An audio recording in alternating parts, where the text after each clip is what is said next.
Happy Thanksgiving, everybody. It is Thursday, November 26th, day 6 of the event window here at the Target Maui Pro. Top 10 on the Women's Samsung Galaxy Championship Tour. Ronnie Blakey here. We've got a big show lined up for you this morning. First up, we're going to be having a look at some of the big moments from the Maui Pro, some amazing images to look back on there, and then having a look at the spoilers for this very event. We've had a look at the world title contenders. Let's see who could upset them as we move through the rounds here. And lastly, we'll have a look at the Surfline Forecast and get the official call. But first up, speaking of spoilers, Rosie Hodge, former championship tour surfer, helped Stephanie Gilmore get her world title in 2007, beating Silvana Lima. Well done, Rosie. Yeah, thank you so much, Ronnie. And award-winning turkey chef. That's right. We're going to deep fry one. You're going to put that recipe up somewhere? We're going to win it every year with deep fried turkey. I love it. My boy Mark Dominique does that over the North Shore every year and crushes it. Well, we're going to look back on some of the big moments, and this location has served up plenty, Rosie. We mentioned your magic run here back in 2007, finishing in the semis, and I think it was from this year that we're looking at this shot of Steph Gilmore now.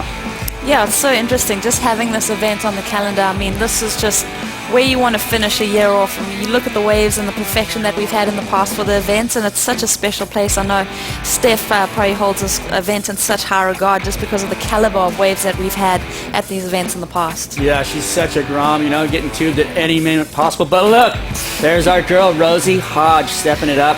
Big shack, big gouges. Come on, Rosie. Look at the love it. The heck. You still got that form too, right? Thanks, Ronnie. Appreciate that. Here's Silvana getting a 10-point ride. She had some magic rolls here at Maui as well. And a young Carissa Moore. Big smiles on the back of the ski right there. I mean, how much fun are they having out here, getting the best waves. It's such a beautiful, picturesque place to be in an event, having the best time ever. I love it out here, and I cannot wait for the bay to light up. Amazing. And it's cool. We've seen plenty of world titles wrapped up here, and also some big finishes from some real spoilers in the past too. It seems that sometimes those competitors without that title pressure really do step up in this last event too, and we'll see that as we look through this list of past winners. Yeah, Carissa's win here last year was just so special to me. I mean, Tyler Wright had to win the event for it to go to a surf-off for the world title. And obviously Carissa, out of the title race, clinched the final, and it was just beautiful to see. And Stephanie Gilmore dominated this event. Yeah, she's just been crushing it out here. And unfortunately, we're not going to see her this year. But she has done so well all the way down there. Chelsea Georgeson, I mean, all the way down to the bottom. You know, I love watching these girls and how good they are out here, and I can't wait to see who wins this year. I think it's going to be one of those years where we're going to see the waves come to the play and watch those perfect waves and have everything laid out in front of us and watch the true talent come through from the women. I think another positive sign too is at a lot of the right-hand point breaks that we see on tour, you regularly have the natural footers stepping up, those regular footers getting the victory. But here at the Target Maui Pro, we have seen the goofy footers prevail in the past. So Bianca Batender, Tatiana Weston-Webb, some of those other goofy footers in the draw, they can take some confidence from that. Yeah, definitely. You just look at that Chelsea Georgeson, Jessie Miley-Day, like you mentioned, the goofy footers really get to put themselves...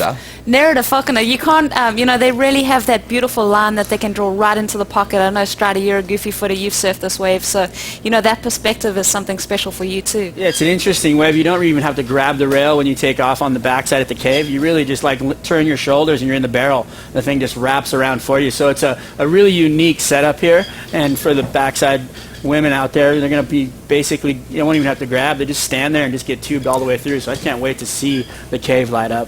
Beautiful. Well, time to find out if we're going to get heats in the water. Let's say good morning to Chelsea Cannell. Thanks, Ronnie. Yes, I'm here with our Deputy Commissioner, Jessie Miley-Dyer. And Jessie, I know we'd been hoping for a little bit more size today, but it doesn't look like the ocean really came to the party. No, you know, a few of the forecasts were saying there was a possibility of today, you know, picking up slowly, but, you know, it's not here right now, so we are going to be off again. It's becoming a little bit of a theme, but, you know, we are going to get waves. When do you think that the waves will actually show up? If you're looking at the forecast, when do you think we can expect them? Well, you know, this beginning of movement here in the bay, I think, is going to continue to pick up. So I'm hoping for Saturday morning. You know, that would be really, really good for us because Sunday also looks really good. So if we could run through Saturday and Sunday, that would be the best case scenario. But, you know, we do still have a fair amount of time in the waiting period, so we can always hang tight. I'm not upset with it. It is Thursday here in the States, Thanksgiving, and that means I'm ready to go into a food coma just about any time now. Go old Chelsea, and I'll join you there. Been putting a lot of food in this pie hole the last couple of days. It's Maui. It almost feels like vacation. We've had a few lay days. We've got a couple surfs in, but I'm looking forward to Thanksgiving lunch. Bring it on. Well, stay with us. After the break, we're going to have a look at the spoilers for the Target Maui Pro.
Welcome back to the show. Ronnie here with Rosie and Strider, and we've been talking so much about the title contenders. Obviously for them there is so much on the line, but outside of title contention there is a cast of competitors hungry for a big finish to the year. There's $60,000 up for grabs for the winner.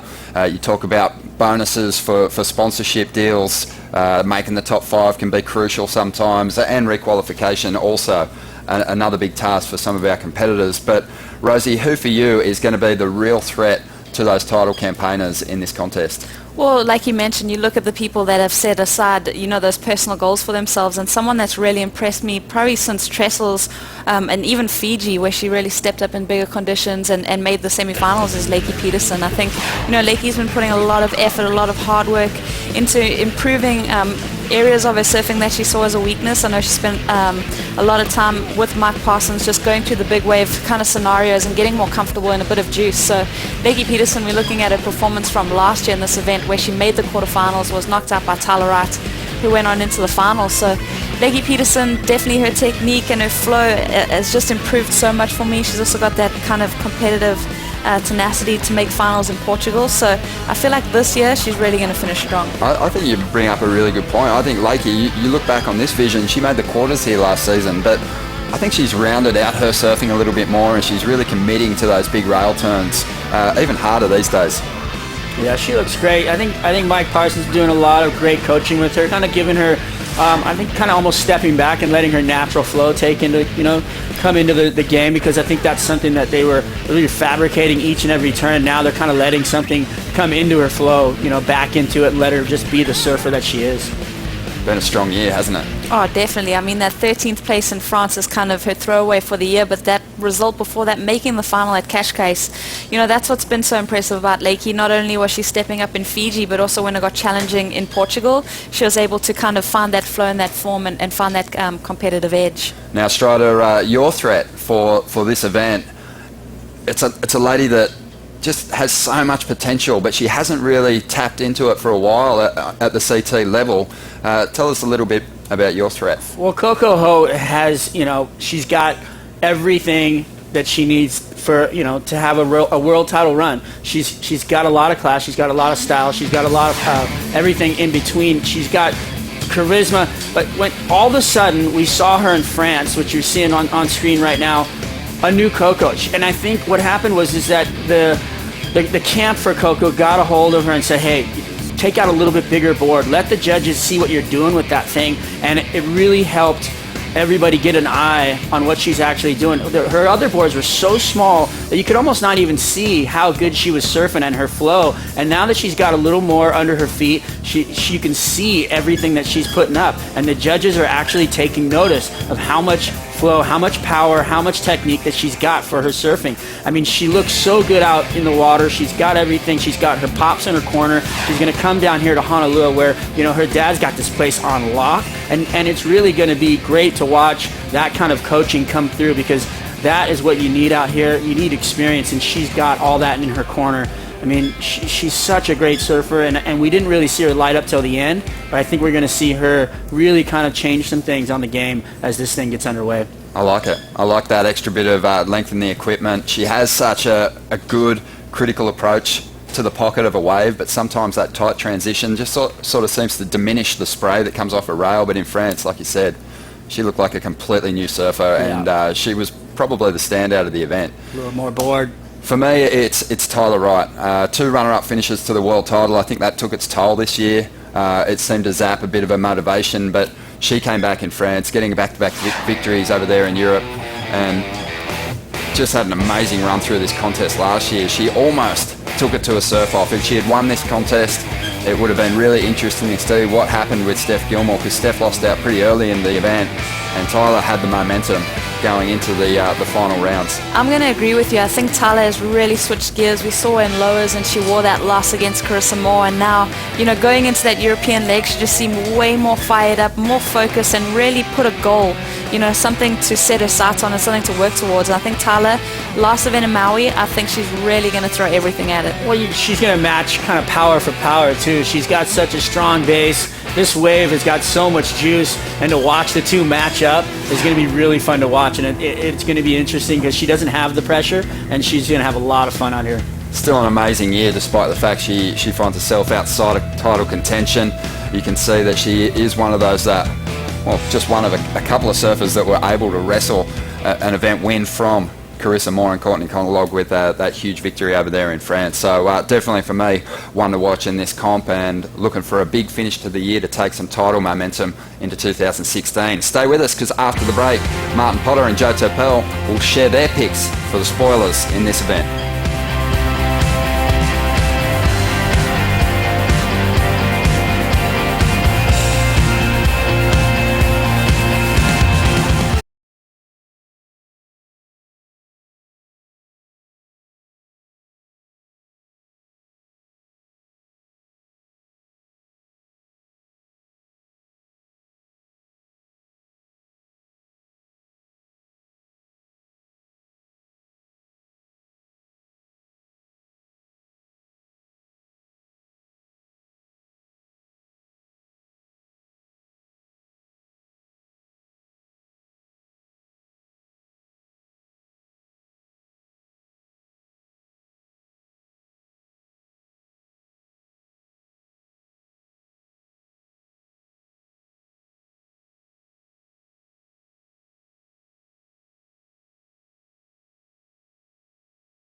one of the best waves in the world at Honolulu Bay. Really puts the dream to the dream tour. When you're driving down the dirt road, you park along the cliff, you see the waves coming through from the top of the point all the way to the cave, and it's just really special. Being from Hawaii, it's really special just to island up over here and be able to surf on Maui, and definitely feel at home a little more. I'm so close to home, and just the feeling and the people around you it's different here, and I love to be back. There's multiple sections here at Honolulu, and you have the point, and then you have the middle of the cave where the Contenders usually runs, and then you have keiki bowls.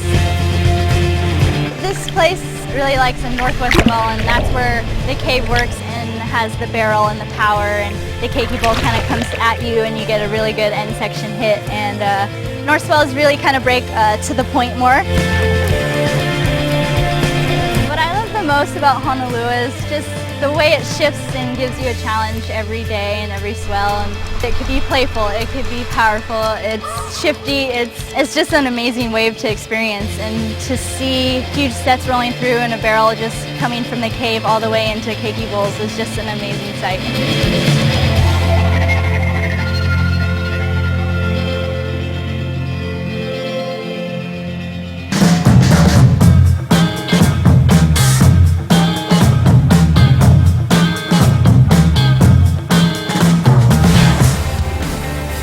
World number 9 and definitely a major threat in this event, Malia Manuel, with the breakdown there. Well, it's time to say a big happy Thanksgiving morning to Joe Topel and Martin Potter and get their picks for spoilers in the Target Maui Pro. Good morning, boys. Good morning, Ronnie. Yeah, happy Thanksgiving to everybody watching around the world. I love the topic of spoilers. It's a huge story. Last year, thinking about this event, Carissa Moore was a huge spoiler. Yep. Didn't have a chance at a world title, but took out Tyler. That gave the title to Stephanie Gilmore last season. Potts, you've competed for world titles and won. Were you aware of the people that could potentially help you out when it came down to crunch time? Oh, absolutely right. I mean, you end up getting in their corner. You want them to take down your nearest competitors. But, that whole spoiler thing, I mean, it's I think, one of the best stories in the sport of surfing. And, mine is a young lady, Nikki Van Dijk. I mean, she had a crazy rookie season, lumps and bumps. She wiped out at Cloudbreak, got some stitches in the face, board hit her in the head at Bells Beach, but came back this year amazingly. 9th in her first event on tour this year. But what's impressed me is how she's bounced back through the back part of the year. 5 quarterfinals in a row. Now, if you go back and remember, Joanne DeFay did that. She started building that confidence, getting those quarterfinals. That's what Nikki's done. I reckon she's in line for a semi-final here very shortly.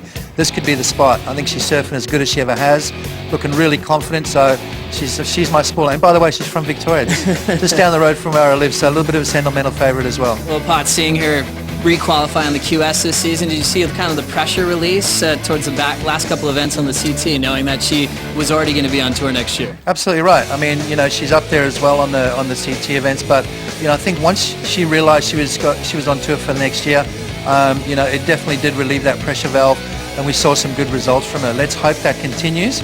I'm looking for a semi-final from her in this event. It's the kind of wave that can suit her style of surfing as well. Got some good boards under her feet. The confidence goes a long way too. Great pick. 5 straight quarterfinals for Nikki Van Dijk. Heading into the season finale could be a potential spoiler in this event.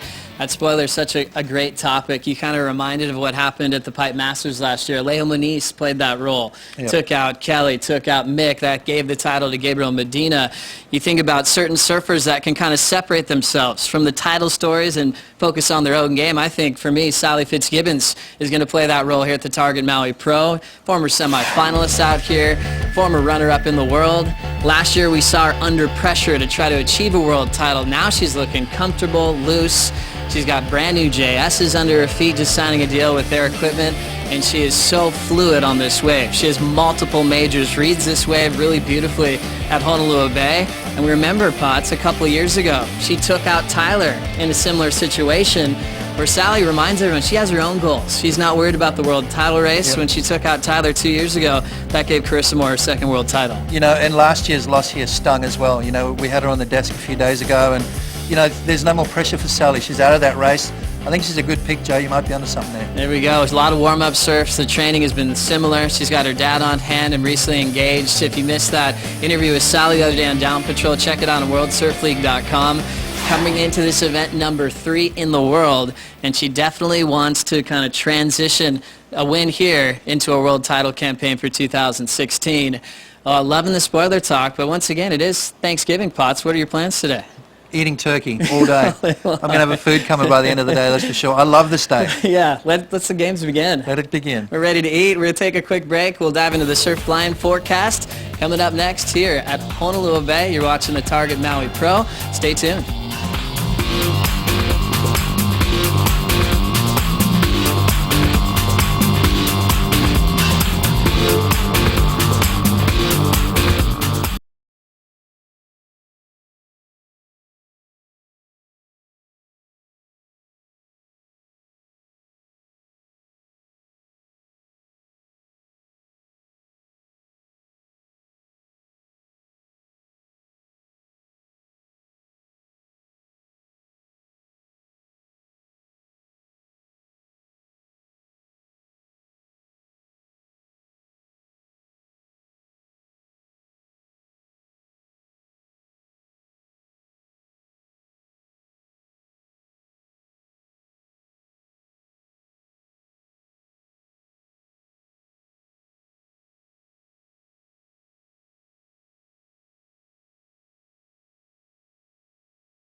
Welcome back to the show. It's that time of the day where we have a look at the Surfline Forecast and see what kind of action we can expect in the lineup coming into that first day of competition. Strider, you've been watching things pretty closely. There hasn't been a lot to look at these first 6 days of the waiting period, and we know we're not going to see heats today, but things are starting to look promising. It does. You know, it's really hard out here. You've got such a small window for that swell to catch right through to the point, into the cave. It's really an interesting setup, but you do have things on the horizon. You've got a really nice north-northwest swell that's going to swing by, and I think that we are going to see some waves coming through the pipeline and get ourselves some really nice waves for possibly Saturday, Sunday.